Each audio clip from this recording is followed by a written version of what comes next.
que não está separado, é uma unidade. E o diretor tem fome. E eu não posso pegar esse pão e dar ao meu diretor quando a minha moderadora também está dizendo: se nós estamos aqui desde de manhã todos juntos, como é que ele vai poder comer sozinho? Eu também tenho fome. Então, o que eu tenho que fazer? Mandar ele dividir o pão ao meio para que os dois possam comer. Por favor, dividam ao meio. Sem patola. Dividam ao meio.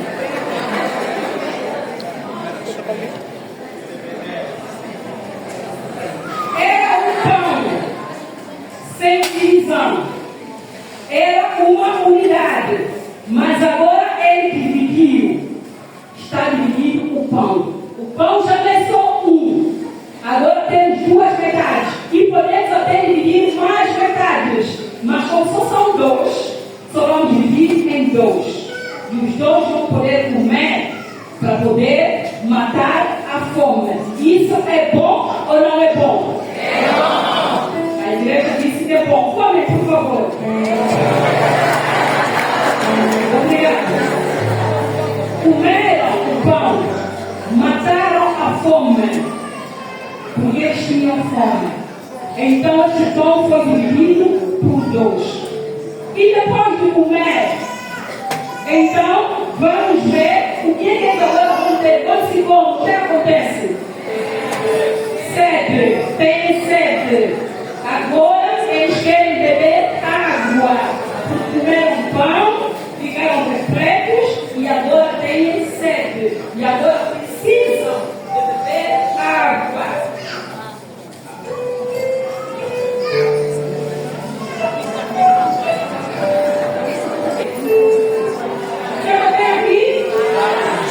Uma chávena ou um copo. Isso é chávena ou copo? Não. É o que é isso?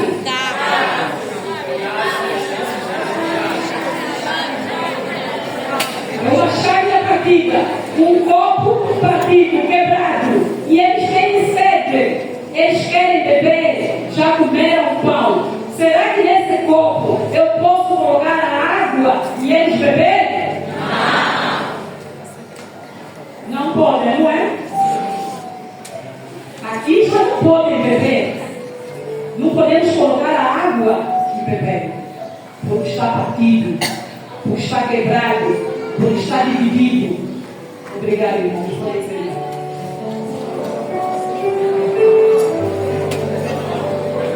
Já não podem beber água e vão ficar com sede, porque o copo está quebrado. O copo está dividido. O copo está separado. Já não pode. Então, o nosso tema que nós aqui queremos falar nesta manhã, eu quero dizer que existem coisas que podem ser divididas e há vantagens. A exemplo do pão. Dividimos o pão e encontramos uma vantagem. Eles puderam comer. Mas existem coisas que não podem ser divididas, que não se podem quebrar. A exemplo do copo.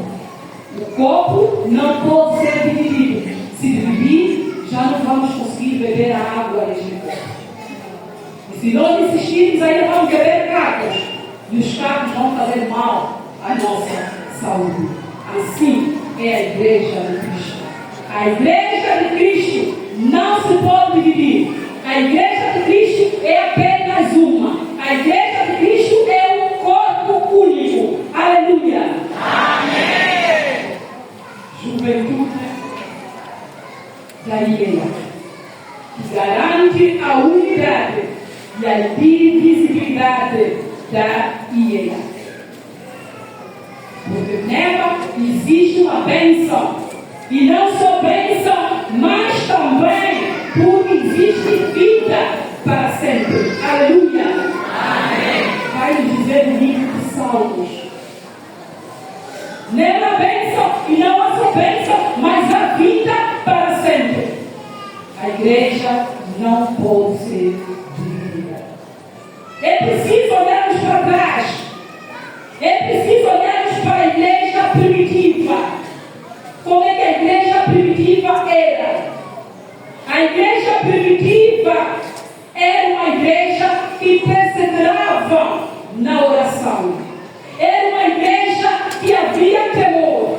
Era uma igreja onde havia alegria. Era uma igreja onde havia singela tribulação. Era uma igreja onde havia louvores. Era uma igreja onde havia crescimentos.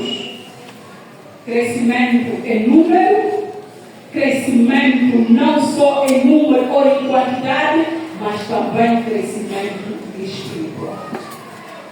Porque estavam unidos.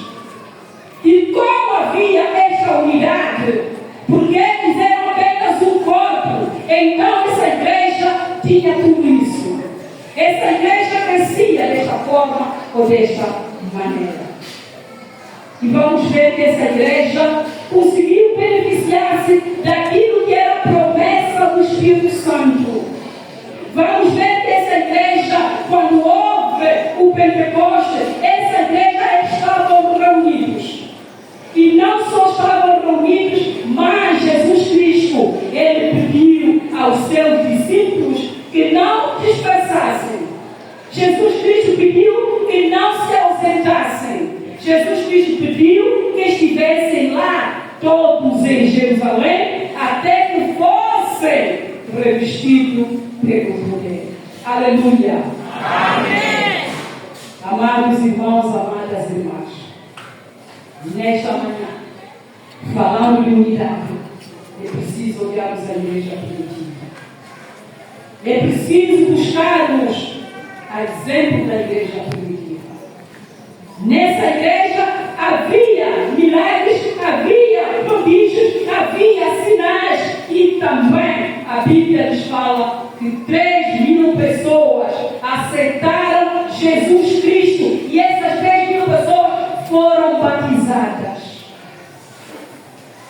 Porque havia unidade. Amados irmãos, amadas irmãs, juventude feminina, garanta a unidade e a invisibilidade da IEA, mas é preciso termos a mente que a igreja em Cristo Jesus não foi criada para ser dividida. Existe um barco, ou existiu, um barco tão grande, chamado Titanic. Esse barco era enorme, mas esse barco afundou-se. Esse barco entrou por baixo das águas do mar. 9 mortos. Naquele barco, em 1912, em dezembro, tinha 2.227 pessoas nessa tripulação. Só se salvaram 705. 1.522 morreram, porque o barco bateu numa pedra de gelo e o barco afundou-se. Várias pessoas, mais de 1.000 pessoas, 1.522 morreram, porque o barco dividiu-se. E como o barco dividiu-se, a água entrou no barco e eles não tinham como se escapar.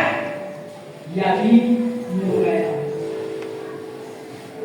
Na igreja, há várias situações que faz com que muitos às vezes querem se dividir. Por causa de feridas feitas, por causa de palavras duras, por causa de ofensas, humilhações, por causa de olhares e etc. Mas é preciso nós sabermos que e termos a certeza, não só saber, mas termos a certeza que a salvação está em Cristo Jesus. Uns estão na igreja para edificar a igreja de Cristo, e uns estão na igreja para destruir a igreja de Cristo. A palavra de Deus diz: onde vão os filhos de Deus, Satanás também está lá. Então estão lá aqueles que querem puxar, estão lá aqueles que querem afugentar. É preciso olharmos na pessoa de Cristo Jesus. Aleluia! Amém. Em terceiro lugar, juventude. A unidade que vocês devem garantir é olhar naquilo que o apóstolo Paulo disse. O apóstolo Paulo disse: rogo-vos, irmãos.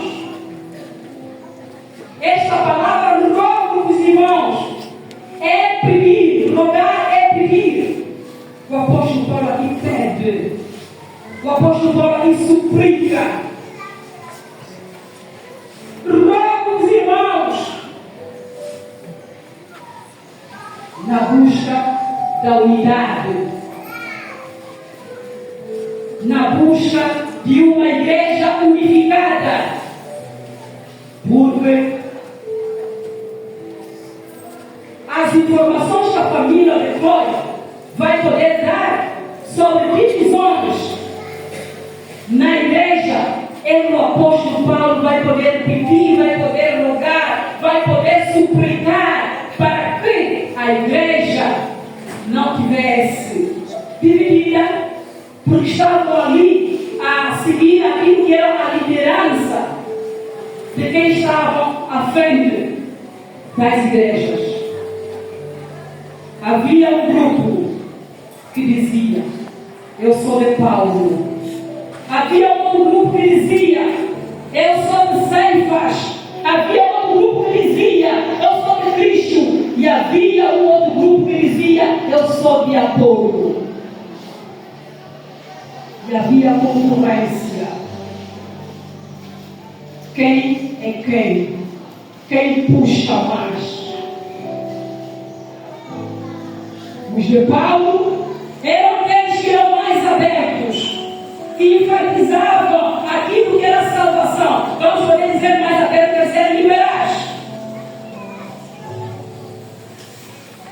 E aqueles que seguiam Cefas não era apóstolo ou Paulo, mas ele era o líder dos apóstolos, ou era liderado dos apóstolos. E como líder que ele era, ele tinha que manter aquilo que era o cristianismo, o judaísmo, e era rígido e intolerante. E esses diziam: eu sou deste grupo, prefiro estar neste grupo. E os outros diziam: eu prefiro estar no grupo de Paulo, vale a pena estar no grupo de Paulo. E havia outros que diziam: não, nem de Paulo, nem de Cefas, mas sim, eu vou ser de Apolo. Apolo era apenas um pregador. Era alguém que pregava a palavra de Deus. Era alguém que tinha eloquência. Era alguém que estava ali, que desenvolvia o trabalho, o ministério de Deus. E trabalhava olhando aquilo que era a hermenêutica e muito mais. E os deles achavam-se que eram os melhores. E havia outro grupo que dizia: eu sou de Cristo. E esses de Cristo, eles se agabavam, porque nós seguimos a Cristo somente. Nós não seguimos apóstolos, nós não seguimos ninguém, nem pregadores, etc. Nós somos de Cristo e não queremos saber. E a Bíblia vai nos falar sobre esses grupos. E é provável que aqueles que eram de Cristo, eles eram mais espirituais. Mas Paulo, quando vai poder ouvir que havia grupos na igreja, vai dizer: será que Cristo está dividido?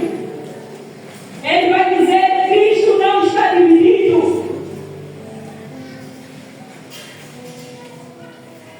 Vai dizer que Jesus Cristo é o nome pelo qual os crentes são salvos e são batizados. Aleluia!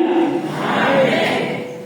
Quem é salvo por causa de Jesus Cristo, não por causa de alguém que está à frente.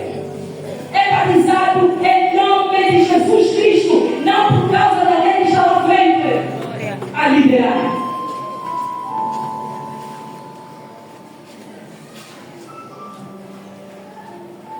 Amados irmãos, amadas irmãs, Paulo, Cefas, Apolo estavam apenas todos pregando a mensagem de Cristo. Todos esses estavam apenas a pregar o Evangelho de Cristo. E é Cristo que temos que seguir. Não seguirmos grupos, não seguirmos líderes e não seguirmos pessoas humanas, mas sim seguirmos a Jesus Cristo. Não deixar ser influenciado ou influenciada por homens ou por pessoas cujas palavras eloquentes que às vezes vão criar competições no seio da igreja de Cristo. E que isso vai trazer divisões. Não deixar que haja puxa-puxa na igreja de Cristo. É preciso nós olharmos na pessoa de Cristo, na pessoa de Jesus.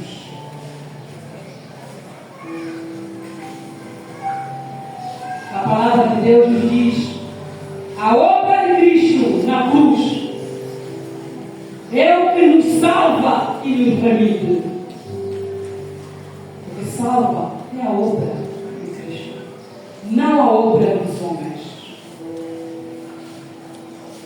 É Cristo que é o poder de Deus e é a sabedoria de Deus.